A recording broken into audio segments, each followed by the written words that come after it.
Welcome to the Journal of Biophilic Design podcast.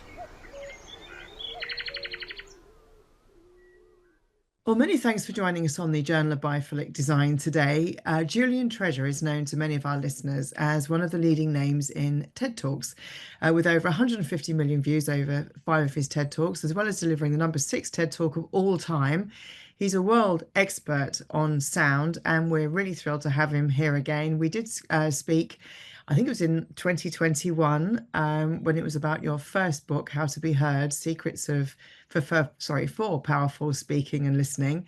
And he's joining us today actually to talk about sound, but also because it coincides with a new issue coming up, which is focused on sound. Sound effects, how sound shapes our lives, our well-being, and our planet. And I think, listeners, you're going to really enjoy this because he's talking about geophony, anthropophony, cosmophony, biophony. I think, so I'm probably waffling on, Julian. Thanks so much for joining us today. Well, thank you for having me back again, Ness. It's a delight to be here. Oh, bless you. Thank you. As a sort of bit of a recap, really, could you talk about, could you tell us a little bit about yourself, what you do, and also, if it's okay, what actually got you interested in sound? Okay, well, right back from the beginning, I think music. My mother was very good that way. She brought home, I remember, albums like A Young Person's Guide to the Orchestra and those Peter and the Wolf, those kind of classical pieces which were largely written for and enjoyed by children. And I got very engaged by those, listened to them a lot. And did I say Carnival of the Animals as well? Saint-Saëns, lots of lovely, very approachable music. And as I got older and cooler, of course, my musical tastes developed. So I got into prog rock and all sorts of other forms of music, really. It became very eclectic. Sat for hours in a darkened room with headphones on, listening religiously to albums in a way that people don't anymore. It was interesting. I was watching an interview with Stephen Wilson, the musician. He was saying exactly the same thing. Kids now listen to a track and they're not even that bothered by who made it. And the idea of following an artist and reading the back of an album to see who played bass on this. Oh, that's the person who, produced that. And all that kind of semi-religious stuff that we used to do, or I used to do anyway, back in the 70s and the 80s has really gone. There's more music released in a day than was released in a year back then.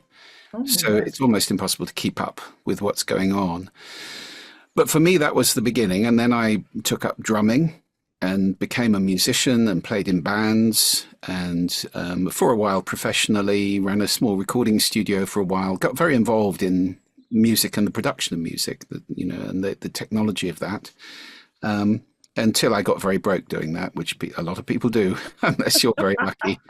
I made records, but I didn't make any money.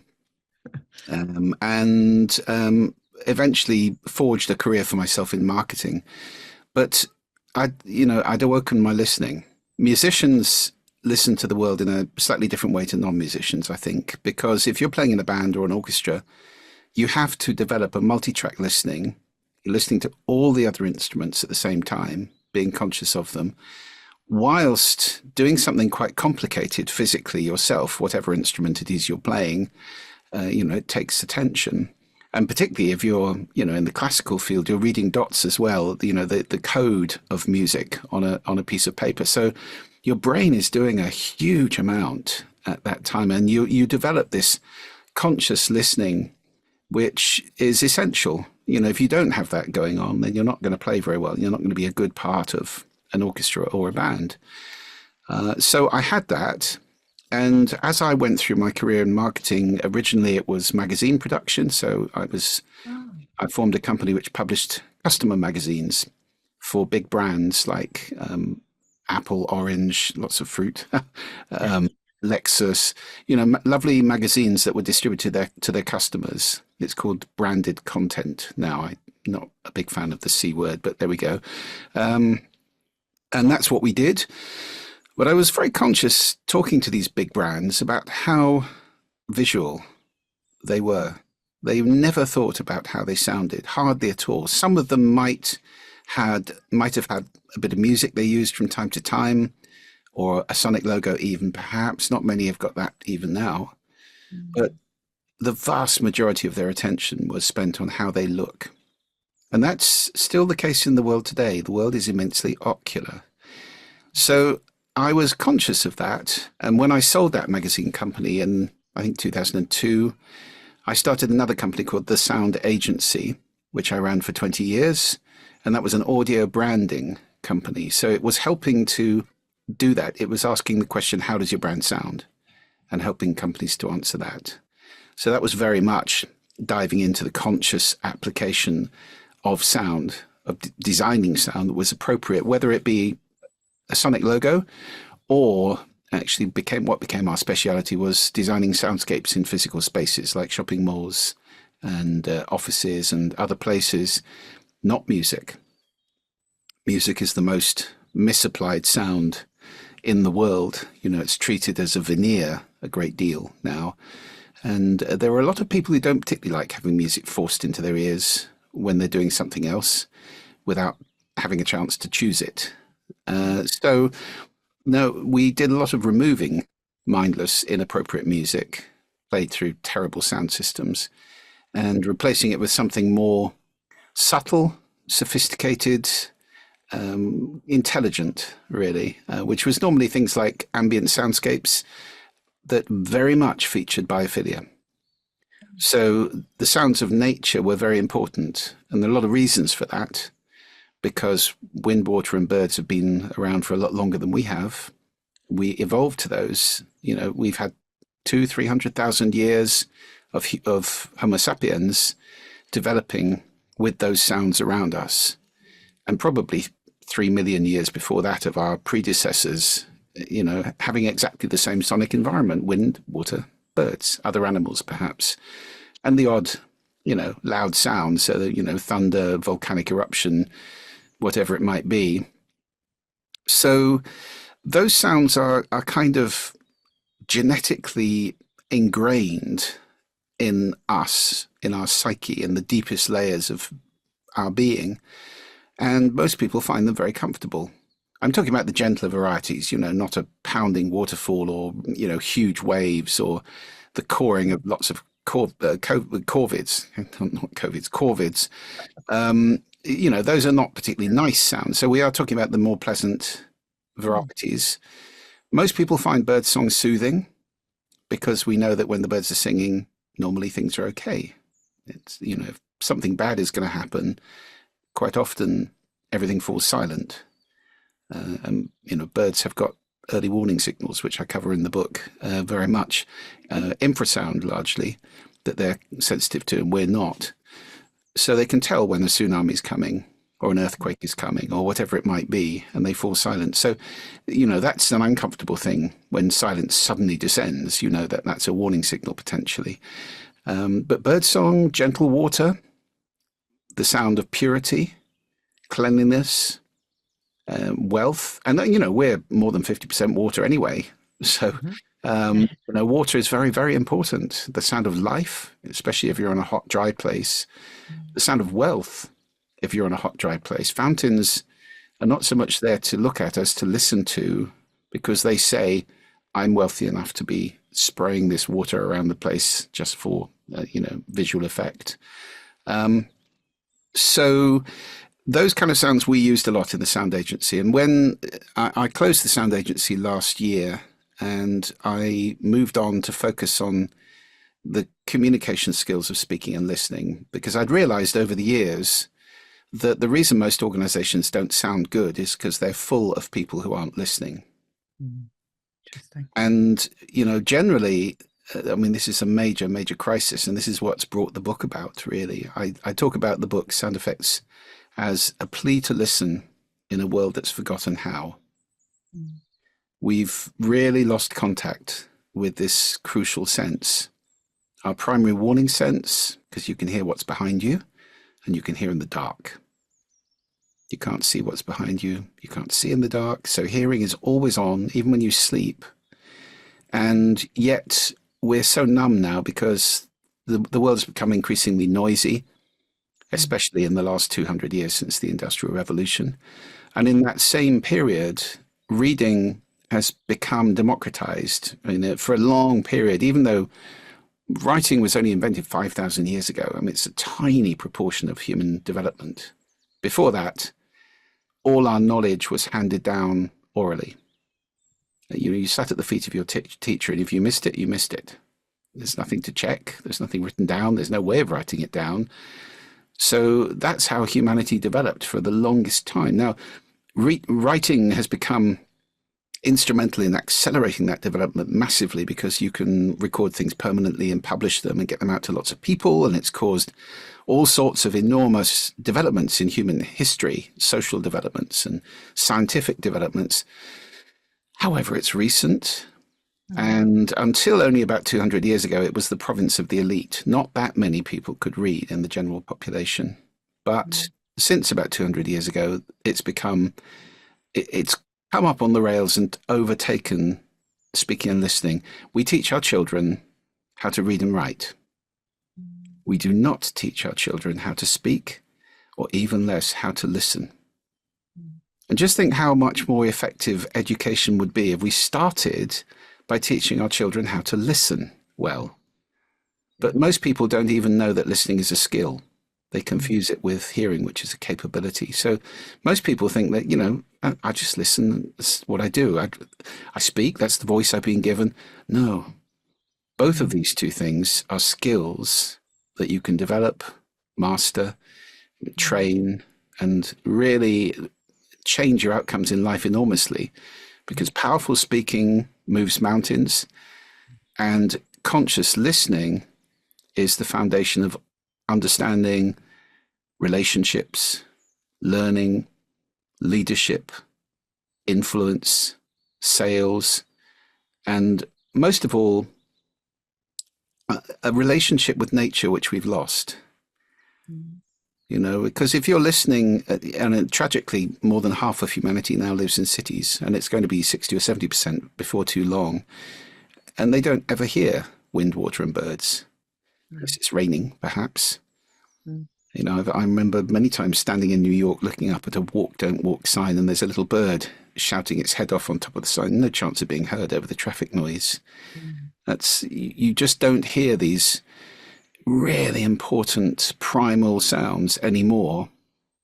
And some of the cities in the world, there's a table in the book of the noisiest cities in the world. Some of them are literally deafening.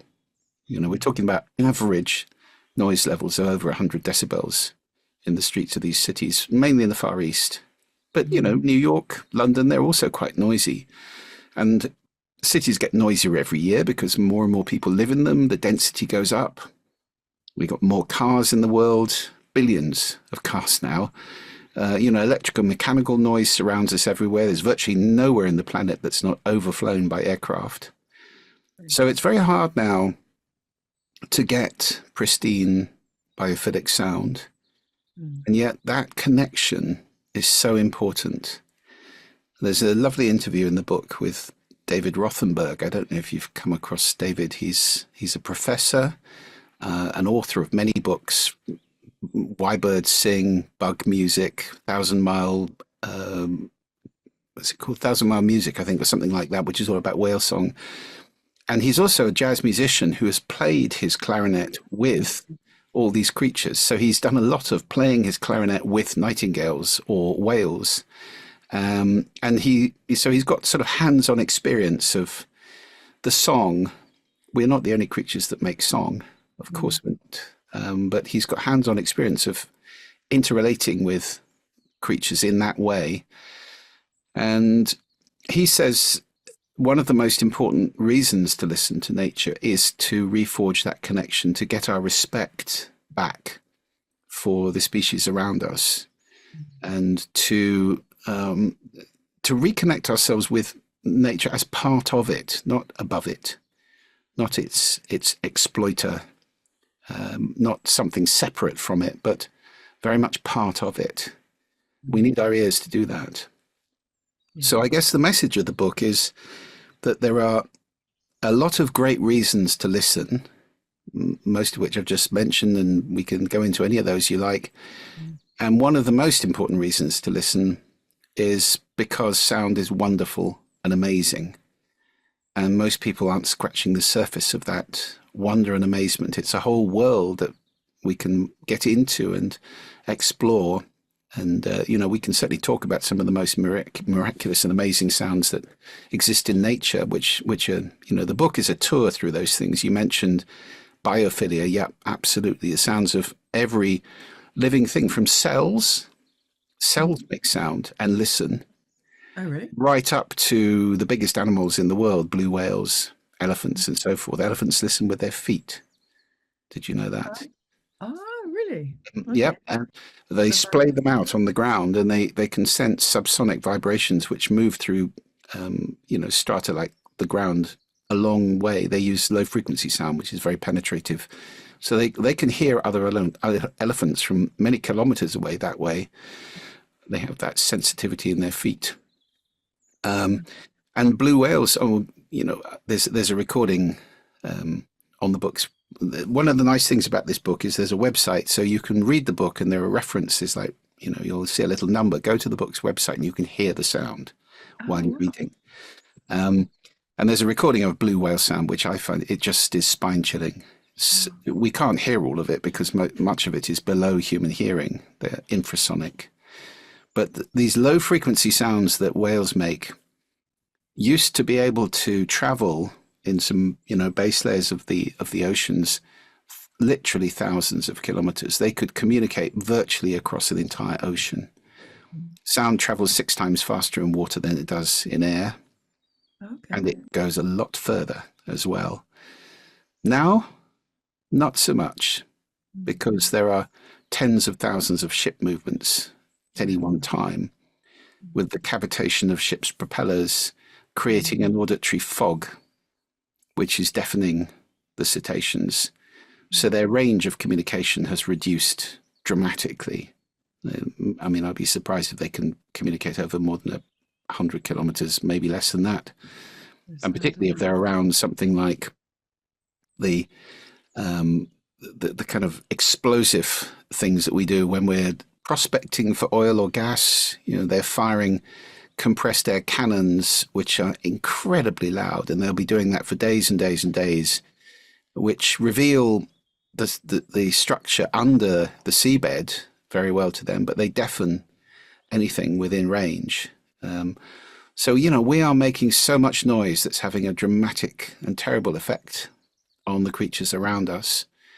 And again, we need to start listening because, otherwise, along with all the other things that we're doing, global warming or habitat destruction, all of the things that we're doing, which are kind of brutal and mindless, the noise we're making is a very significant contributor to effectively the desertification of the world. So that's a long answer to your first question. Oh gosh, that's beautiful, and I think the trauma that we inflict on our living, on things that live alongside us, including ourselves. I think visually, like you say, things we can see the destruction, we can feel the wind, we can feel all those things. The heat changes, temperature changes. But when you explained earlier, and just wanted to pick that up, and it was such a thing. We don't talk enough, I don't think, about the beauty and that amazement and the awe of sound, and that the influence that can have on us, as it can make us happy, it can bring us comfort, memories, all that kind of thing, and even I mean, I chant. So everybody like now is probably going to, switch off and go, oh, she's another tree hugger. I am so not. For me, the chanting thing is about finding a voice, but it's the resonance in my chest, and I don't care what it sounds like. It's actually something that gives me strength. And I've watched quite a few things on whales actually, but I didn't realize it travels 6 times as fast. And you the way you're describing that, how we're, you know, doing these sort of, blowing stuff up in the water. And of course we're thinking, oh, it's all climate pollution, it's to do with the heat and everything. but that's going to change migratory patterns and the way they communicate and hearing, friend or foe. I mean, that must be having an effect on the whole marine ecosystem. And it's clear to see the results of that. We've had mass beachings of particularly pilot whales, which are the deepest diving whales. They go down to 3,000 meters deep. They hold their breath for hours. And, it's an extraordinary thing. They collapse their lungs. They have the oxygen is held in their cells, in the cells of their whole body. And there have been mass strandings of these wonderful creatures in several places, including not far from where I live in Orkney, in the Western Isles, in the Hebrides. It's widely supposed that these are due to sonar. There's active sonar, which is, again, incredibly loud underwater, which startles and frightens these creatures to the point where they they come up too fast, and they, just like a human coming up too fast, they get the bends and they die, or they get in terrible pain. Maybe they get driven some other way, but it is very likely that these strandings are related to the noise we're making somewhere. So, and that's just one of the effects. I mean, also in the book, I think it's was it a grasshopper or some insect, where people have done research finding that when it's the ones closer to roads and construction noise and other human sources of noise have shorter mating cycles, and their reproductive results are quite dramatically reduced. Their population is declining, because most animals need a voice and ears in order to find a mate, find food, avoid being food for somebody else. These are really crucial elements. They are using sound far more than we do for these things. And we are polluting their world with noise left, right, and center, to the point where we're really affecting their behavior and their survival. And some of these things are tragic. I mean, there's, I don't know if you probably know of Bernie Krause, who is the world's leading nature sound recordist, or one of, along with Chris Watson and one or two other people. Bernie's become a really good friend of mine over the years, a wonderful man. He's 80 something now. He gave a TED talk some years ago where he played a sound which had been recorded as, for some reason, people dynamited a beaver dam, blew it up. And the male beaver had been out hunting or whatever and came back to find his dam and his entire family had been wiped out. And the recordist recorded the sound of this beaver swimming round and round, making this keening noise, which is just heartbreaking. As he couldn't find his family. So, that's one example of the way that we are affecting nature, and we can get feedback in sound. But he also talks about there was a logging operation where they guaranteed it wasn't going to make any difference at all. They were just going to remove some trees and it would all be absolutely perfect. He recorded the sound before they did it, and then he went back after they did it, and it all looked the same until you actually went in and recorded sound. Before, there had been an absolute panoply of noises, different birds, different insects. It was alive with sound. After, nothing. It was, I think, one woodpecker that he could hear. And as he went into the forest that they'd been in, he realized that the front row of the trees was all the same, but behind it, it had been absolutely gutted. So the environment had changed to the point where the animals had nowhere to go. And so I think listening to nature is a very good way of us mapping what we're doing. There's a wonderful experiment that's been done with passive listening, with lots of microphones in the sea, listening to the sounds that are going on. Because if we can apply AI, I mean, you can't have enough people listening to enough microphones in real time to monitor what's going on and understand it. But with AI, you can. So you can have hundreds of microphones producing sound and recording sound, and you can be digitizing it and analyzing it in real time. So you can know that, that whale population is 10% less loud than it was last year, or whatever. You can start to establish trends. And I think this is a really important way of analyzing our effect on nature by listening to it in a passive way. It's much easier than trying to see what's going on, especially under the water, because we're not very good at that. It's not our natural habitat at all. And that's, it's possibly the area where we're doing the most damage under the water. Although, we are making a lot of noise in the air and on the land at the same time. The book reveals, it's upsetting in a way, because there's quite a lot of the chapter on anthropophony, which is human noise. Quite a lot of that is about how devastating our effects are being on other species. But the chapter on biophony is full of wonders. I mentioned cells.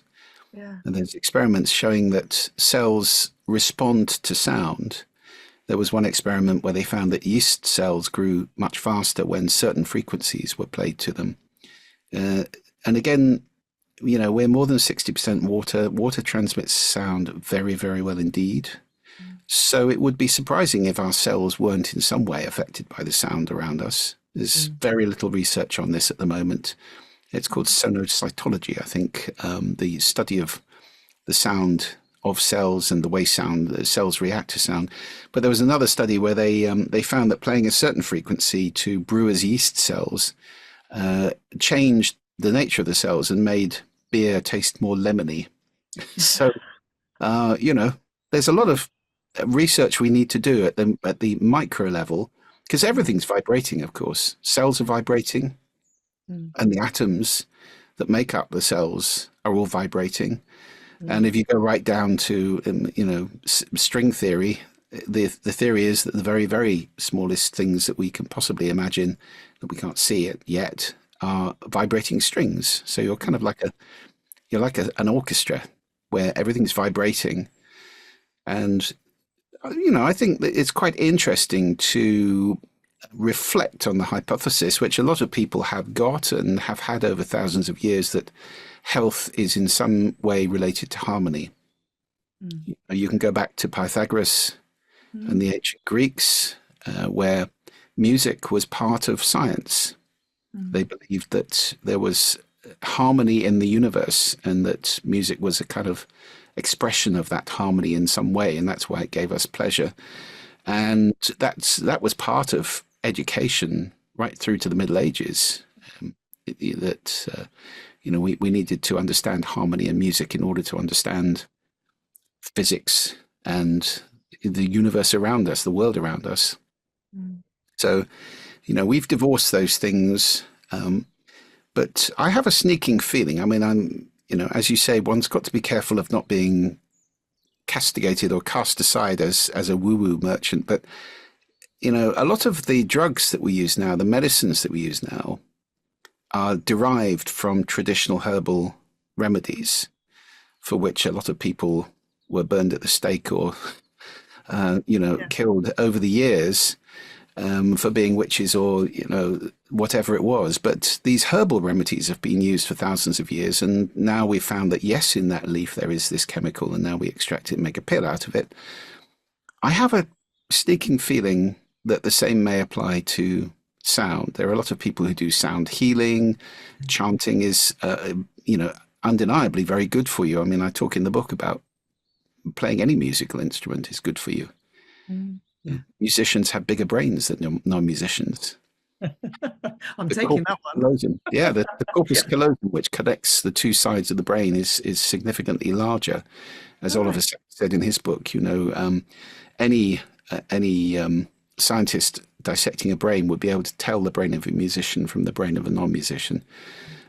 So, playing music is definitely good for you for a lot of reasons, not just the brain. But it's, there's research now to show that musicians, I'm not talking about professional musicians necessarily, but anybody, and if you don't play an instrument, try chanting like this, or join a drum circle or something. You can do anything. It's never too late. But it's very good for your motor skills. It's good for your problem solving. It's good for your articulacy. There's all sorts of spin-offs from being a musician, playing music, and the social side as well. If you're in a group, it's very good from that point of view. Yeah, music is important to us. There's no human society on this planet that's ever been discovered that didn't have music. So it springs up wherever people are together. Yeah. And I totally don't agree with the description by what's his name? The guy who wrote The God Problem.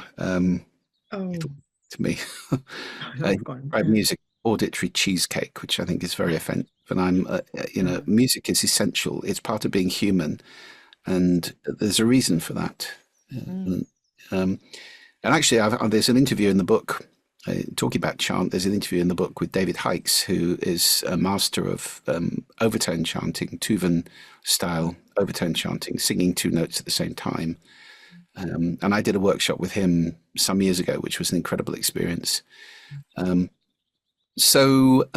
think, for all sorts of reasons, whether you're talking about simply the beauty and wonder of sound, the importance of reconnecting with nature, wanting to influence people.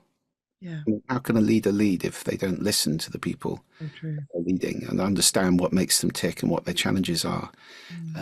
Any salesperson will tell you the most important part of a sales conversation isn't the speaking, it's the listening. And in fact, there's quite a lot of research now showing that most salespeople speak too much. They speak more than half the time, whereas the ideal ratio for closing sales is something like 40-60 speaking to listening. Listening is how we relate to each other. And, my goodness, you only have to look at the world, any newspaper now, and you see how far we've got away from listening in a compassionate way to understand people with whom we don't agree. That's true. Barack Obama once said, "I will listen to you, especially if we disagree." That's gone. Yeah. Gone. Now, if you disagree with somebody, you shout at them on social media or publicly or whatever it may be. And there's so much invalidation going on in the world that we are in a very dangerous situation. We're on a slippery slope to hatred and demonization and caricature and polarization. It's already happening, isn't it? You see it everywhere, where it's becoming impossible for people to disagree without hating each other, or this addiction to being right in the world and making everybody else wrong with internet echo chambers and pylons and shaming and all the rest of the stuff that's going on, accelerated by social media and what's around us. We need to start listening, because if we don't, I honestly believe that democracy is in serious danger everywhere in the world. I mean, it's gone in many places, but the sound of democracy is listening, isn't it? How else can you live next door to somebody with whom you fundamentally disagree if you don't listen to them and give them a bit of validation? I don't agree with you, Ness, but I can see why you'd think that. Yeah, exactly. That is very different from Ness, that's rubbish, which is what everybody's doing now. So it's this kind of knee-jerk invalidation in the world. Listening is the antidote to all of that. Yeah. Listening is the missing X factor that we need in order to live comfortably with each other and to live comfortably in nature, as part of nature, not above it. So that is what this book is all about. It is a plea to listen. It's got wonders in it, but it's also got horrors in it. And it's time we started, because it's not too late. Yeah. I think for me, the biophilia hypothesis, the kind of concept, and what I'm trying to how I'm trying to package this, I suppose, in a way, is that if every design principle, every sort of design decision we make, if we think of it, if we, even if we don't articulate it, but in our heads, if we think from like a biophilia hypothesis, is this going to benefit life? The living systems on this planet, that's including us, because everybody wants to be egocentric, and we know we need to be egocentric for all the stuff because of, box ticking and money making and all that stuff. But I think as designers or urban planners or landscape architects or whatever we do, and including politicians, every decision we make, if we look at it from a biophilia point of view, is it going to have a positive effect on us or is it going to have a negative effect on us?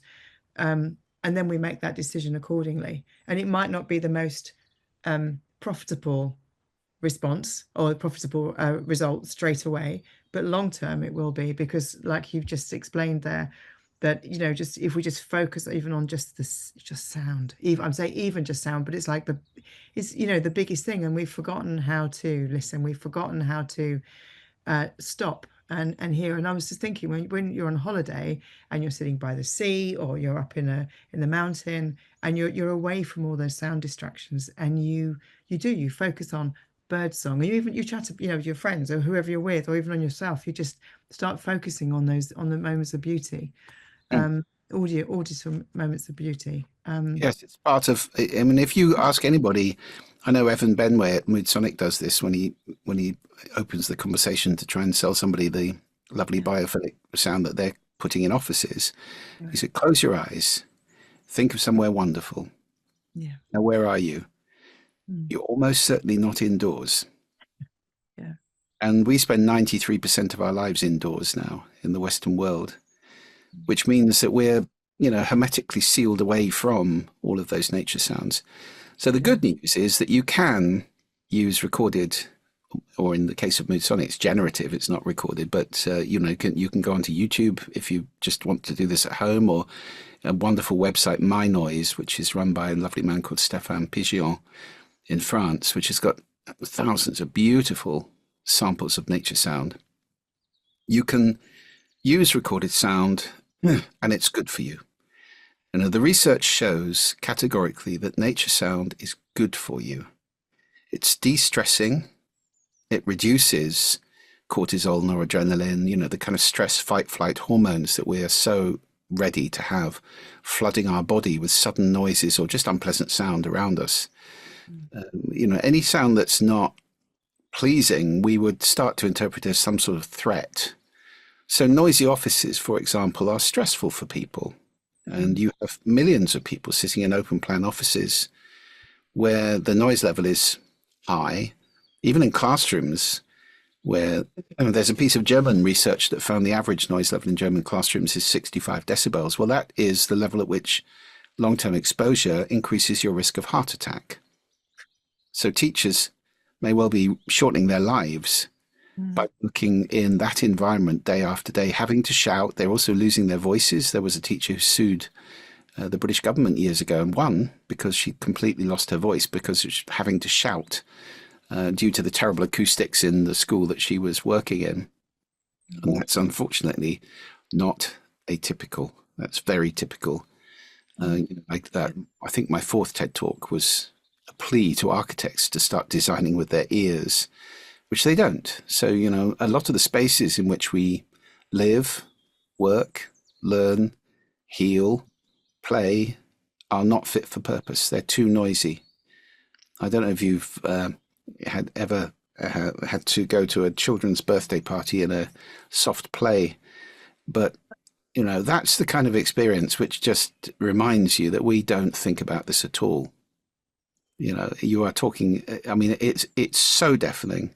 Yeah. That it is actually really debilitating and bad for you. And of course, very loud sound repeated over a period of time also damages hearing. And the World Health Organization estimates 1 in 4 human beings on this planet today have got hearing impairment. It may just be old age, because we do lose our hearing as we get older, but a lot of it is noise-induced hearing loss related to noisy workplaces, where if it's 85 decibels or above, the employer is legally obliged in this country and in America certainly to offer hearing protection. Yeah. Many of them don't, and even if they do, sadly, a huge number of people don't take it up. You see people on building sites and just not wearing ear defenders, hearing protectors. And as a result, we have a large number of people who are virtually deaf because of industrial or occupational noise. And that's a huge problem. Adding to that, we've got an estimate of 1 billion young people joining that queue because of headphone abuse, Yeah. putting 100 decibels or thereabouts of noise deep into their ear canals for hours a day is Mm, flattening those little hair cells in your ears, and they don't grow back. mm, So, we're raising potentially a whole deaf generation. It's another indication of how numb we've come, and we've become, and how out of contact we are with sound, how little we think about it. We don't teach children the importance of looking after their ears either. yeah. So, they're not aware of hearing and how it can be damaged. They're not aware of that listening is a skill. And that is tragic to me, because we could change the world in a single generation if we just started teaching those things and teaching children, especially how to listen to somebody they don't agree with. Mm. What a gift to the world that would be. Yeah, absolutely. Just as a thing now on that whole thing about listening, my grandfather, is my great grandfather, basically fought for free speech in London. So the Speaker's Corner in London, and he always said that I might disagree with you like completely, but I'll do. And he used to say, because obviously this was like at the end of the First World War, he said, "I defend to the death your right to say it," Mm. and obviously for everybody to listen as well. Yeah, And I yeah, think yeah. that's Whereas so. we now have cancel culture, where if you don't agree with somebody, they're not allowed to speak, Yeah, which is, exactly. not healthy. I mean, I'm not in favour of hate speech, as it's now termed, and certainly there are limits to this.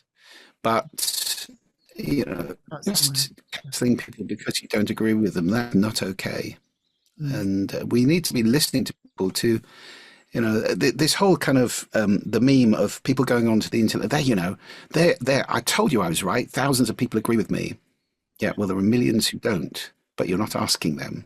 yeah, You're that's just communing with the people who are like-minded, and so we have these little enclaves mm, which foster increasingly extreme and bizarre views, yeah, echo chambers, mm, and that's very dangerous too. yeah, We need to listen to competing views, and mm, that's the way we grow and the way we learn. If yeah, you only ever listen to people who agree with you, you end up with a worldview which is similar to Mr. Putin's. He's surrounded by people who agree with him the whole time mm, and wouldn't dare yeah, yeah, disagree with him, exactly. because the consequences of that are quite serious. Mm, That's not a very healthy form of government, mm, because yeah, you only ever have one perspective, and it's got to be brutally enforced because it's fragile.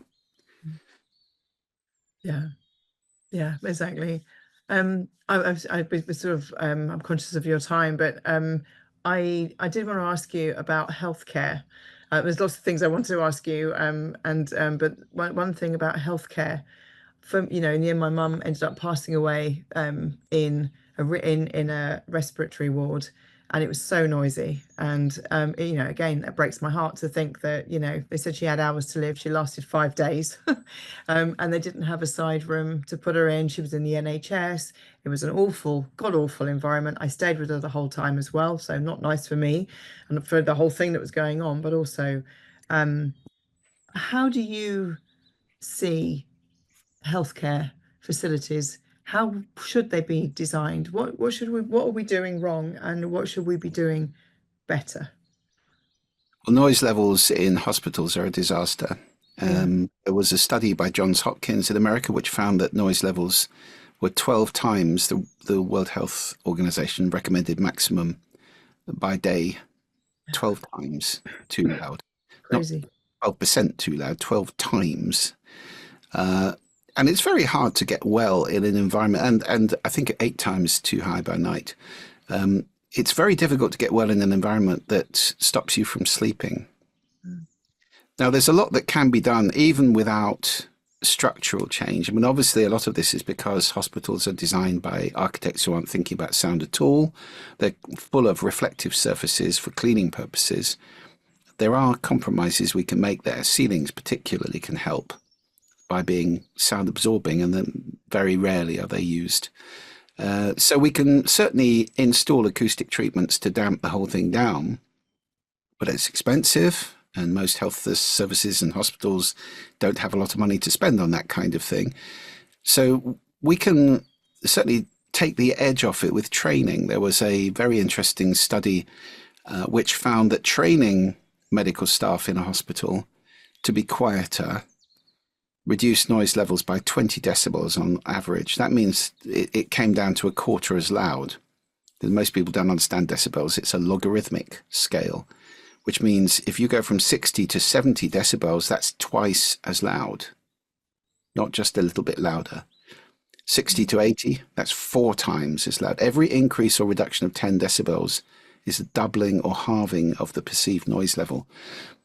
So that was a huge impact. And it was things like people wearing quieter shoes and not casually shouting to somebody who's 8 meters away when there are patients around, and not leaving alarms on, willy-nilly, which they do an awful lot of the time. There's a huge amount of alarm fatigue in hospitals where, they unplug somebody from a machine, which then says this person's dying, help. And they just leave it doing that because they know they know, but the patient doesn't know. And that these noises add up, hissing and alarm sounds and so forth. It's a cacophony in there. But a lot of it is behavioral. So if we train the staff to be conscious of the noise they're making, we can really reduce the amount of sound that's rattling around in those bad acoustics. It'd be lovely to see something done about the acoustics as well. I'm a big fan of, I don't think it's ever been tested. There are devices you can get, like there's an American company, Sleep Phones, who make a headband with built-in earphones where you can play yourself. I mean, if you've got a partner who snores or you just find it difficult to get to sleep, you could play nature sound. Like gentle surf is a very good sound to go to sleep with because it's similar to the cadence of a sleeping human in terms of beats per minute. And it's a sound we associate with being relaxed, not a care in the world, on a beach somewhere, So if we gave those to patients, they're Bluetooth, so there's no wires, it's just a headband that you wear. It plays you beautiful, soothing sound. Wow, how much more sleep could people get? And if they get more sleep, they'll be out of that hospital so much faster because the recovery time is very associated with sleep. Sleep is how we heal. And if we're wrecking people's sleep by just unconscious things, open a ring binder at the foot of the bed, at 3 a.m, out of REM sleep comes somebody because your body then goes, threat sound, what's happening? So we just need to be conscious, and there are things we can do which aren't going to cost the earth, I think, which could transform healthcare outcomes almost overnight. So it's the same in health, it's the same in education, it's the same in offices. We could change things tomorrow, but we're not listening. So that's what this book is all about. Listen. Beautiful. Have you got, is there anything else you want to add before I get to the question? Off the back of the book, actually, I'm doing something else. This is the rest of my life's labor now. So the book is very important. It's kind of my passion and my life's work to generate listening in the world. Mm-hmm. And off the back of the book, I'm launching a thing called the Listening Society. It's an online community which will be opening its doors on May the 1st. And it's a place where people can go, anybody who's interested in sound or listening or both, then it will be full of all sorts of resources. So whether you're a parent who wants to learn to listen better, or a pro audio person like an engineer, a musician, somebody who works with sound, a professional who wants to sell better, manage better, whatever it may be, by listening better, there'll be tons of stuff in there for everybody. And so I'll give you a link to both the book and the Listening Society. I haven't quite finished the landing page yet for that, but it will be done this week. So very, very shortly, there'll be information about it. And I'm so excited about that. I think that's going to be a haven for anybody who wants to reconnect with this incredibly important sense. And, as I said, never has the world needed this more than it does now. We've got to do something immediately. Yeah, amazing. And listeners as well, just to let you know that we have an edition of the Journal of Biophilic Design coming up that is focused on sound. And Julian kindly will give us excerpt from his book to open that issue. So please make sure you bookmark the Journal of Biophilicdesign.com and pre-order that sound issue. Well, Julian, thank you. And the final question that I ask everybody at the end of all the podcasts: if you could paint the world with a magic brush of biophilia, what would it look and sound like? Well, I think biophilia still is out there in nature, and the place we need to put it is indoors. Because we close our windows, windows have only been around for a few hundred years as well, but once we close our windows, that's it, it's gone, and we're hermetically sealed.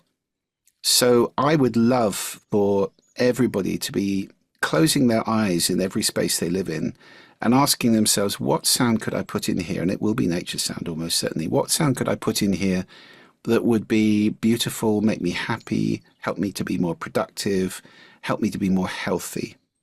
And, I've suggested some sources for that, My Noise, even just YouTube, find all sorts of lovely sounds and start playing with them in your house and make your life better. And if we could have that in every house in the world, I think the world would be a much better place.